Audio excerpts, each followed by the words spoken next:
আসসালামু আলাইকুম। প্রিয় চাকরি প্রার্থী ভাই বোনরা, সকলকে স্বাগত জানাচ্ছি। আপনাদেরকে আমি চাকরি পরীক্ষায় ভালো করার জন্য অনেক পরামর্শই দিয়ে থাকি। তবে আমি সবচেয়ে বেশি গুরুত্ব সহকারে যে কথাটা বলি আপনাদের চাকরি শুরু করার জন্য, সেটা হচ্ছে আপনারা আপনাদের চাকরি পরীক্ষার প্রিপারেশনটা যদি জব সলিউশন দিয়ে শুরু করতে পারেন সেটা খুব ভালো। হ্যাঁ, কারণ আমাদের বিসিএস থেকে শুরু করে বিসিএস, নিবন্ধন, বিভিন্ন নন ক্যাডার পরীক্ষা, প্রাথমিক বিদ্যালয়ে সহকারী শিক্ষক পরীক্ষা, হাই স্কুলের সহকারী শিক্ষক পরীক্ষা, মানে যে কোনো চাকরির পরীক্ষায় প্রথম ধাপ যেটা প্রিলিমিনারি, এই প্রিলিমিনারিতে পাশ করার জন্য কিন্তু আপনাদের জব সলিউশন পড়তেই হবে। ঠিক আছে, জব সলিউশনটা পড়লে আপনি পরীক্ষায় কি ধরনের প্রশ্ন আসে এই জিনিসটা যেমন বুঝতে পারবেন, তেমনি যে আমরা অনেক গাইড বই পড়ি, অনেক ধরনের আরো মডেল টেস্ট পড়ি বা বিভিন্ন রেফারেন্স বুক পড়ি, সেগুলোর চেয়ে সবচেয়ে বেশি কার্যকর হচ্ছে কি জব সলিউশন পড়া। এখন জব সলিউশনটা কিন্তু একটা ছোটখাটো বই না, ঠিক আছে, জব সলিউশনটা কিন্তু বিশাল একটা বই।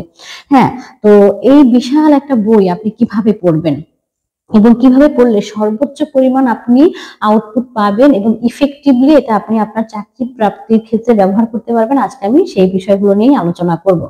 দেখুন, জব সলিউশনের বইটা তো অনেক বড়, তো আপনি যেটা করবেন জব সলিউশনের যে বইটা আছে সেটা আপনি কাটবেন। এখন কিভাবে কাটবেন? আপনি হচ্ছে ধরুন বিসিএস এর প্রশ্নগুলো যেটাতে আছে আপনি ওইটা কেটে ফেললেন, কেটে সুন্দর করে মলাট করবেন। কেটে ফেললেন যে একটা র্যান্ডম কেটে ফেললেন সেভাবে না, একেবারে সুন্দর করে কেটে ভ্রমর আর সুতা দিয়ে সেলাই করে নেবেন।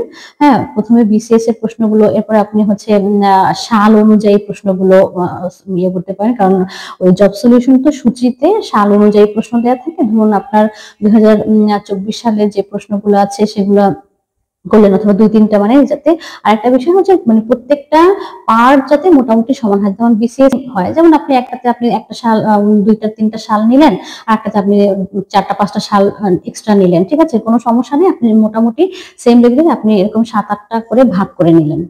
হ্যাঁ, এখন ভাগ করে নেওয়ার পরে আপনি কিভাবে এই জিনিসটা পড়বেন, ঠিক আছে, আপনি অন্যান্য কোনো বই কেনার আগে আপনি চেষ্টা করবেন জব সলিউশনটা কেনার। এখন প্রথমে আপনি বিসিএস এর প্রশ্নগুলো সলভ করবেন, ঠিক আছে, প্রথমে বিসিএস এর প্রশ্নটা সলভ করবেন এবং সেটা আপনি মোটামুটি ধরুন বিসিএস একেবারে 1 থেকে 200 পর্যন্ত যে প্রশ্নগুলো আছে, মানে 35 থেকে 46, সেই প্রশ্নগুলো প্রথমে সলভ করবেন। এরপর দশম বিসিএস ওখানে তো 100 নম্বরের প্রশ্ন ছিল, সেগুলো আপনি পুরোপুরি প্রশ্নগুলো সলভ করবেন। ওই বিসিএস এর প্রশ্নটা প্রথমবার সলভ করলে আপনার মধ্যে একটা আইডিয়া হবে যে কি ধরনের প্রশ্ন আসলে প্রিলিমিনারিতে আসে। ঠিক আছে, প্রথমবার প্রশ্নটা ওই বিসিএস এর প্রশ্নটা সলভ হয়ে যাওয়ার পরে এরপরে আপনারা হচ্ছে 2টা ওয়ে ফলো করতে পারেন। ঠিক আছে, প্রথম ওয়েটা হচ্ছে আপনি র্যান্ডমলি প্রশ্ন ধরে ধরে সলভ করে যেতে পারেন। যেমন যখন নর্মালটা আসলো, এরপরে গণিত যখন আসলো গণিত তো সাথে সাথে সলভ করে ফেললেন, ইংরেজি যখন আসলো একের সাথে 1 থেকে 200 পর্যন্ত, 1 থেকে 100 পর্যন্ত এরকম করে সবগুলো প্রশ্ন সলভ করে যেতে পারেন। আর একটা যেটা করতে পারেন সেটা হচ্ছে আপনি সাবজেক্ট ধরে ধরে সলভ করতে পারেন। ঠিক আছে, যেমন 2 ঘন্টা আপনি বাংলা পড়লেন, এরপর আপনি 2 ঘন্টা আবার হচ্ছে ইংরেজি পড়লেন, 2 ঘন্টা অঙ্ক পড়লেন, 2 ঘন্টা অন্য একটা সাবজেক্ট পড়লেন, এভাবে আপনি ভাগ করে করে পড়তে পারেন। তো সেক্ষেত্রে সেটা আপনি যেভাবে পড়েন না কেন, হয় আপনি বাংলা ইংরেজি আলাদা আলাদা করে পড়েন বা একসাথে আপনি থরলি পড়তে থাকেন, সেটাও সমস্যা। যেমন আমি কিন্তু 2ভাবেই পড়েছি। প্রথমবার যখন আমি পড়েছি তখন আমি একেবারে পুরো জব সলিউশনটা একবার পড়েছি।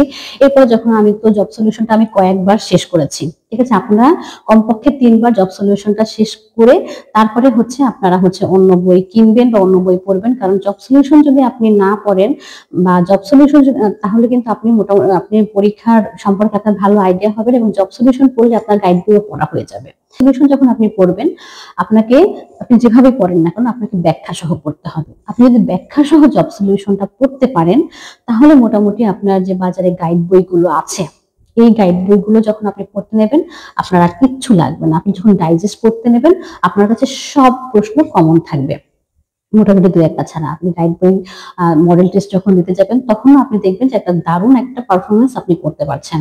এখন প্রথমবার যখন পড়বেন তখন তো আসলে আপনি একেবারেই নতুন, এখন যখন নতুন থাকবেন তখন আপনি একটা কালো কলম হাতে নিয়ে জব সলিউশনটা পড়বেন। ঠিক আছে, কালো কলম হাতে নিয়ে পড়তে থাকবেন। তো বিসিএস এর প্রশ্নটা সলভ করার পরে দেখবেন আপনি যখন অন্য কোনো একটা সালের বা অন্য কোনো একটা পরীক্ষার প্রশ্ন নেবেন তখন দেখবেন যে আপনি মোটামুটি অনেক প্রশ্ন রিপিট পাচ্ছেন। যখন আপনি রিপিট প্রশ্ন পাবেন এবং সেই রিপিট প্রশ্নটা আপনার মনে আছে, এরকম যদি হয় তাহলে আপনি তো ওটা পড়েই ফেললেন। কিন্তু যদি দেখেন যে একটা প্রশ্ন আপনি পারছেন না, সেই প্রশ্নটা আপনি একটা কালো কালি দিয়ে গোল দাগ দিয়ে রাখবেন। ঠিক আছে, এভাবে প্রত্যেকটা প্রশ্ন পড়লেন। এরপরে যে ব্যাখ্যাগুলো কিন্তু চেষ্টা করবেন কালো না, সেখানে নীল অথবা লাল কালি দিয়ে যে জিনিসটা আপনি পারছেন সেটা তো পারছেন, যেটা পারছেন না সেটা নীল কালি দিয়ে আন্ডারলাইন করে রাখবেন। ঠিক আছে, একেবারে ওই ব্যাখ্যাগুলো একেবারে আপনি সুন্দর মতো করবেন। কারণ ওই ধরেন রবীন্দ্রনাথ থেকে আপনি একটা প্রশ্ন পড়লেন, রবীন্দ্রনাথের গীতাঞ্জলি কত সালে নোবেল পুরস্কার পেয়েছে, 2013 সালে, কিন্তু ওখানে গীতাঞ্জলির আরো কিছু তথ্য আছে বা রবীন্দ্রনাথের আরো কিছু তথ্য আছে, যাতে আপনি রবীন্দ্রনাথ সম্পর্কে একটা ভালো আইডিয়া ওখান থেকে নিয়ে নিতে পারেন। পরে যখন আপনি গাইড বই পড়বেন বা ডাইজেস্ট পড়বেন, তখন যাতে আপনার বেশি পরিশ্রম করতে না হয়। শুধু আপনি এমসিকিউ গুলো সলভ করে রাখলে কিন্তু সেরকম আউটপুট পাবেন না, কারণ তখন শুধু আপনার বিগত বছরের প্রশ্নগুলোই সলভ করা হবে, ওই যে আপনার মানে ব্যাখ্যাগুলো সেগুলো সলভ করা হবে না। তখন কিন্তু গাইড বই পড়তে গিয়ে আপনার একটু সমস্যা হয়ে যেতে পারে। কিন্তু আপনি যদি একেবারে ব্যাখ্যা সহ প্রশ্নগুলো পড়েন, তাহলে কিন্তু আর আপনার সেই সমস্যাগুলো হবে না। তো আপনি ওই দাগিয়ে দাগিয়ে পড়লেন। এরপরে আপনি যখন দেখবেন যে আপনি শেষের দিকে যাচ্ছেন, আপনার প্রচুর প্রশ্ন কমন চলে আসছে। এখন যেমন আপনি হচ্ছে বাংলা তো একেবারে পুরো সবকিছু ব্যাখ্যা সহ পড়বেন, ইংরেজিটাও সেভাবে সবকিছু হবে, কিন্তু আন্তর্জাতিক বাংলাদেশ বিষয়াবলী বা সাম্প্রতিক কিছু যে প্রশ্ন আসে, সেই প্রশ্নটা আপনি দেখবেন যে যেই সাম্প্রতিক প্রশ্নটা তখন এসেছে, ওই সাম্প্রতিক প্রশ্নটা কি এখনো প্রাসঙ্গিক কিনা। হ্যাঁ, যদি সেটা এখনো প্রাসঙ্গিক হয় তো হলো, সমস্যা নেই। আর যদি প্রাসঙ্গিক না হয়, হ্যাঁ ধরুন ওই সবাইকে নোবেল পুরস্কার পেয়েছে, ওই সময়টাতে এসে এখন সেটা আসার কোনো সম্ভাবনা, মানে 2008 সালে কে নোবেল পুরস্কার পেয়েছে, ওই প্রশ্নটা আপনার প্রয়োজনে ওই প্রশ্নটাতে আপনি ক্রস দিয়ে রাখবেন। কিন্তু বর্তমানে 2024 সালে কে নোবেল পুরস্কার পেল, সেই জিনিসটা আপনি ওখানে লিখে রাখতে পারেন যে সাহিত্যে এই 2024 সালে নোবেল পুরস্কার পেয়েছে। তো এইভাবে আপনি পড়ে গেলেন। প্রথমবার তো আপনি কালো কালি দিয়ে সুন্দর মতো ওটাকে আন্ডারলাইন করে আন্ডারলাইন করবেন হচ্ছে নীল কালি অথবা লাল কালি দিয়ে, আর প্রশ্নটিতে আপনি গোল দাগ দেবেন হচ্ছে কালো কালি দিয়ে। ঠিক আছে, দ্বিতীয়বার যখন আপনি পড়বেন, তখন আপনি নেবেন হচ্ছে একটা নীল কালি।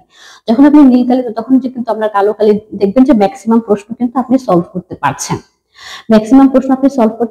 তখন আপনি যেগুলো না পারছেন সেগুলো আবার নীল কালিতে দাগ দিবেন। আবার ব্যাখ্যাটাও কিন্তু তখন আবার করবেন। ব্যাখ্যাটার মধ্যে যখন আপনি দেখবেন যে না এখনো পারছি না, তখন আবার ওটাকে একটু গাঢ় করে কালি বা অন্য একটা আরেকটা কালি দিয়ে আপনি দাগ দিয়ে রাখবেন, ওটা আরেকটু ভালো মতো করবেন।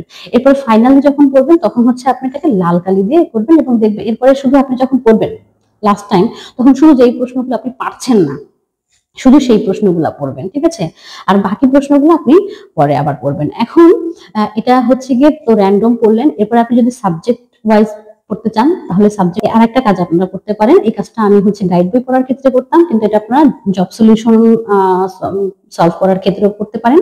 সেটা হচ্ছে যে আপনি 7 দিনে, ধরুন 7 দিনে হচ্ছে জব সলিউশনের বাংলা পাঠটা শেষ করবেন। সাথে আপনি একটা কাজ করবেন যে গণিত আর ইংরেজিটা প্রতিদিন চেষ্টা করবেন। ইংরেজি করতে না পারলে গণিতটা অবশ্যই, যে 1 ঘন্টা হলে গণিত করবেন। তো 7 দিন হচ্ছে গিয়ে আপনি ধরুন বাংলাটা শেষ করবেন, আর সকালবেলা বা রাতের বেলা 1 ঘন্টা আপনি হচ্ছে গণিত করলেন, আর আধা ঘন্টা বা 40 মিনিট আপনি ইংরেজি করলেন। এভাবে হচ্ছে আপনি পুরো জব সলিউশনটা শেষ করবেন। জব সলিউশনটা যখন আপনার পুরোপুরি শেষ হয়ে যাবে, এরপরে আপনি যেটা করবেন, আপনি হচ্ছে এক সেট গাইড বই কিনবেন এবং একটি হচ্ছে ডাইজেস্ট কিনবেন। অ্যাসুরেন্সের ডাইজেস্টটা ভালো, অ্যাসুরেন্সের ডাইজেস্টটা কিনতে পারেন। এরপরে যখন আপনি পড়তে যাবেন, তখন আপনি দেখবেন আপনার আর একটা মডেল টেস্ট কিনবেন। এরপরে দেখবেন যে আপনার মোটামুটি জব সলিউশনটা যদি আপনি ব্যাখ্যা সহ পড়তে পারেন ভালোভাবে, এটা যদি আপনার মাথায় থাকে, আপনার জন্য বাংলাদেশের প্রেক্ষাপটে কোনো সরকারি চাকরির পরীক্ষায় আপনাকে কেউ আটকাতে পারবে না। এবং জব সলিউশনটা আপনি 2 মাস বা 3 মাস বসে শেষ করেন, একেবারে ভালো মতো শেষ করেন। এরপরে আপনারা আমাকে ফিডব্যাক জানাবেন যে ম্যাডাম জব সলিউশনটা শেষ আমি করেছি, কিন্তু আমি কোথাও টিকিনি। বিশেষ করে বিসিএস পরীক্ষা, ব্যাংকের যেটা প্রিলিমিনারি পরীক্ষা, এরপরে হচ্ছে হাই স্কুল, প্রাইমারি স্কুল নিবন্ধন, এই সবগুলোতে আপনি কিন্তু খুব ভালো করতে পারবেন। তো আপনি এভাবে সাল ধরে ধরে জব সলিউশনটাকে একেবারে সুন্দর মতো করে ফেলেন। যেখানে হচ্ছে আপনাদের একটু কঠিন মনে হয়, বাংলার একটু ধরেন ইম্পর্টেন্ট কিছু বিষয় আছে, গণিতের কিছু ইম্পর্টেন্ট রুলস আছে, মানসিক দক্ষতার কিছু নিয়ম আছে, যেটা আপনার অন্যান্য অনেক পরীক্ষার জন্য লাগবে, সেইগুলো আপনি একটা নোট খাতা তৈরি করেন, নোট খাতার মধ্যে সবগুলো লিখে রাখেন। লিখে লিখে লিখে লিখে আর হচ্ছে ওখানে পড়ে পড়ে সবগুলো একেবারে সুন্দর মতো ক্যাপচার করে রাখেন। আশা করি আপনাদের ভালো কিছু হবে। তো থাকেন আর লিখে লিখে পড়তে থাকেন, গণিতটা রেগুলার প্র্যাকটিস করেন, বিভিন্ন জায়গায় পরীক্ষা দিন, আশা করি আপনাদের ভালো কিছু হবে। আপনারা জব সলিউশনটা পড়ার পরে আমাকে ফিডব্যাক জানান। আজকের মতো এখানেই বিদায় নিচ্ছি। সবাই পড়াশোনা করুন, ভালো থাকবেন। আল্লাহ হাফেজ, আসসালামু আলাইকুম।